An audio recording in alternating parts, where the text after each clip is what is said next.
Thank you for that introduction. Good afternoon, everyone. Hey. It's truly an honor to stand before everyone on this day of tremendous achievement. And before I begin, I would like to wish an early Happy Mother's Day to all the mothers in attendance. And a special one to my own mother, as I would not be here without her.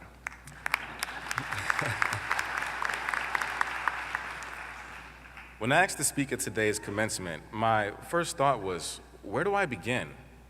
Coming from the MFA film program, what could I possibly say that would include each and every one of us in the School of Communications?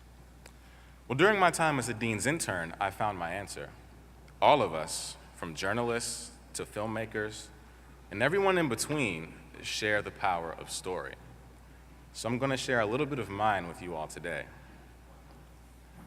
Growing up, I was always the quiet guy, and some would argue that I still am. And I would keep all of my goals tucked inside this little secret box of safety. In fact, before I enrolled here, not many people knew I had an interest in making films.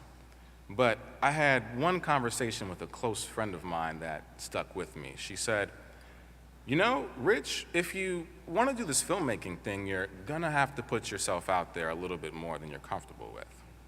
I thought about it. And I said, "You're right." So I made a promise that each time I found myself inside my comfort zone, I'd go just a little bit further. Now, with that being said, by the end of my first year, I was working 2 internships, a part-time job. I was a teaching assistant, I was dating. All while going to school full-time. I guess you could say I got carried away with my new philosophy, but what I started to recognize was I now had control of my own narrative, which helped me realize what I love about this school. American University, and specifically the School of Communications, provides its students with the opportunities they need to understand their potential. All right, maybe you shouldn't try to take on everything at once, but looking back at my past 3 years here, I'm proud of everything that I have to show for it. I've spent 4 months living in Europe, studying abroad and directing a film in the Czech Republic. I've worked with my professors to film everything from the construction of solar-powered homes for disabled military veterans to documenting the unjust rulings of the death penalty. And I've even spent some time on call to film some midwife childbirths, but that had me a little bit more nervous than I anticipated. I've written a feature film, gone behind the scenes with burlesque performers, and shot films in Haiti, the Dominican Republic, and the list goes on. But when your professors have camped with wolves, danced with wolves, and filmed everywhere from Alaska to Cuba to wartime Afghanistan wearing nothing but cameras and backpacks, the apple can only fall but so far from the tree. You see, SOC has a motto, and that's media that matters. And if there's one thing I came to understand during my time here, is the media is a powerful thing.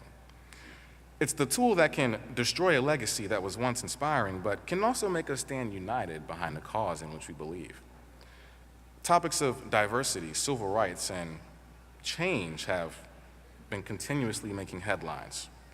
We're using an endless list of platforms to communicate with people across the globe.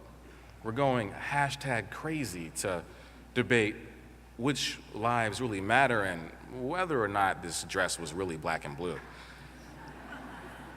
We're literally living in a world that is in formation by this information, and as we sit here together as the media's future, it is now up to us to make sure that the truth will always be told and that everyone's story is equally represented.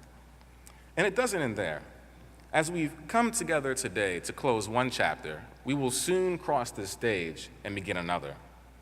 And with the knowledge, the mentorship, the pains, and the victories we've each received at American University, we are blessed with the lessons and relationships that will last us a lifetime. There's a quote from Ralph Waldo Emerson that I would like to share with you all today that goes like this: "What lies behind us and what lies before us are tiny matters compared to what lies within us. And when we bring what is within us into the world, miracles happen." Had I never left the world that I called familiar, I'd be comfortable, but I would not be standing before you all today. So I urge you, if one day down the road you find yourself content and sitting in your comfort zone, remember these words. Go just a little bit further. Thank you.